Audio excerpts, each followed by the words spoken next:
আসুন আমরা সকলে একটা জায়গায় আসি, মতভেদ ভেদাভেদ কমিয়ে নিয়ে আসি। আমরা আমরা কথা বলি। বিভিন্ন রাজনৈতিক দল আছে, তাদের বিভিন্ন আদর্শ থাকতেই পারে, সেটাই থাকাটা স্বাভাবিক। আমরা বহুদলীয় রাজনীতিতে বিশ্বাস করি, বিভিন্ন রকম মত মত থাকবেই, এটাই স্বাভাবিক। পৃথিবীতে সব গণতান্ত্রিক দেশেই এটা আছে। বাট আসুন আমরা সেই ঝগড়া ফ্যাসাদ থেকে কিছুটা হলেও দূরে সরে আসি। এসে আজকে এখানে মোতালেব সাহেব ওনার সন্তানদের দেখিয়ে যে বলছিলেন যেই কথাটি, এরকম সন্তানের সংখ্যা সারা বাংলাদেশে আরো লক্ষ কোটি আছে। আমরা একটি বলেছি যে আগামী দিনে আমরা চাই মেধার ভিত্তিতে এই জাতিকে গড়ে তুলতে, এই দেশকে গড়ে তুলতে। ঠিক একই স্বাভাবিকভাবে মেধা যেখানে থাকবে, কম্পিটিশন থাকবে। আজকের তরুণ আগামী দিনের ভবিষ্যৎ, তাদের মধ্যে কম্পিটিশন থাকবে। মেধা এক একজনের এক এক রকম হয়। সবাইকে যেমন এক জায়গায় আমরা দিতে পারবো না, মেধার রেসে যে এগিয়ে থাকবে সেই সেখানে যাবে। কিন্তু যারা যেতে পারবে না, তাদেরকেও আমাদের ব্যবস্থা করতে হবে। আমরা সে লক্ষ্যেই আগামী দিনে বাংলাদেশের লক্ষ কোটি তরুণ যারা আছে, নারী পুরুষ যারা আছে, প্রত্যেকে যাতে মিনিমাম ভাবে বেঁচে থাকার যুদ্ধে টিকে থাকতে পারে, সেইভাবে আমরা পরিকল্পনাগুলো গ্রহণ করছি। যাতে মোতালেব সাহেবের পরিবারে যেমন সন্তানরা এখনো সকলে ব্যবস্থা করতে পারেনি, কিন্তু ভবিষ্যতে যাতে এই সন্তানেরা কোনো না কোনোভাবে নিজের সৎ পথে উপার্জনের ব্যবস্থা করে নিতে পারে, আমরা আমাদের পরিকল্পনাগুলোকে সেভাবে সাজাতে চাচ্ছি।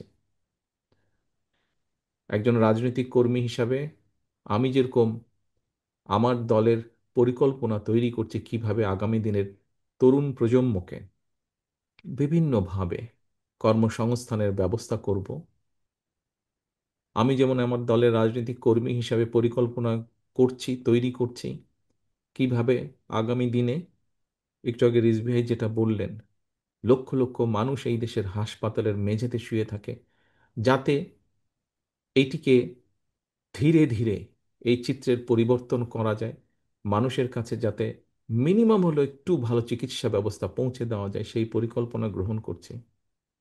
বাংলাদেশ কৃষি নির্ভর দেশ। লক্ষ কোটি কৃষক বিভিন্ন সময় বিভিন্ন প্রাকৃতিক দুর্যোগ সহ বিভিন্ন সমস্যার ভিতর দিয়ে তাদেরকে যেতে হয়, তারপরেও তারা হাল ছেড়ে দেননি। তারা মাঠে আছেন, কৃষিকাজ করছে বলেনি বাংলাদেশের 20 কোটি মানুষ খেয়ে পড়ে বেঁচে আছে। এই কৃষকদের পাশে কিভাবে দাঁড়ানো যায়, বাংলাদেশের গ্রামে গঞ্জে লক্ষ কোটি মা বোনেরা, তাদেরকে কিভাবে আরেকটু স্বাবলম্বী করে গড়ে তোলা যায়, তাদেরকে কিভাবে আরেকটু অর্থনৈতিকভাবে শিক্ষার আলোকে গড়ে তোলা যায়, সেই পরিকল্পনা আমরা গ্রহণ করছি। প্রিয় সহকর্মীবৃন্দ, প্রিয় উপস্থিতিবৃন্দ, আসুন, অনেক হয়েছে আন্দোলন, অনেক হয়েছে স্লোগান, অনেক হয়েছে মিছিল, অনেক হয়েছে মিটিং। এবার আসুন আমরা কম্পিটিশন করি দেশের মানুষের যে মৌলিক সমস্যাগুলো আছে, যা প্রতিদিন আমাকে আপনাকে প্রত্যেকটা মানুষকে যা ছুঁয়ে যায় জীবন যুদ্ধে বেঁচে থাকার জন্য, সেই সমস্যাগুলো কতটুকু একটু একটু করে কতটুকু আমরা কমিয়ে আনতে পারি, একটু একটু করে কতটুকু আমরা মানুষকে স্বস্তি দিতে পারি। আসুন আমরা কম্পিটিশন করি সেই পরিকল্পনাগুলো গ্রহণ করার জন্য। এবং শুধু গ্রহণ না, দেশের জনগণ যাদেরকে সুযোগ দিবে, তারা যেন একটু একটু করে সেই পরিকল্পনাগুলো বাস্তবায়িত করতে পারে।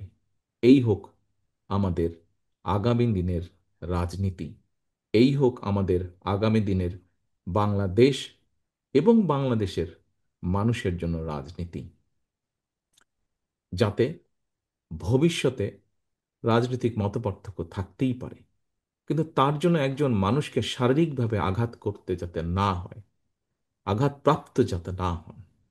এটাই হোক আমাদের বাংলাদেশের আগামী দিন।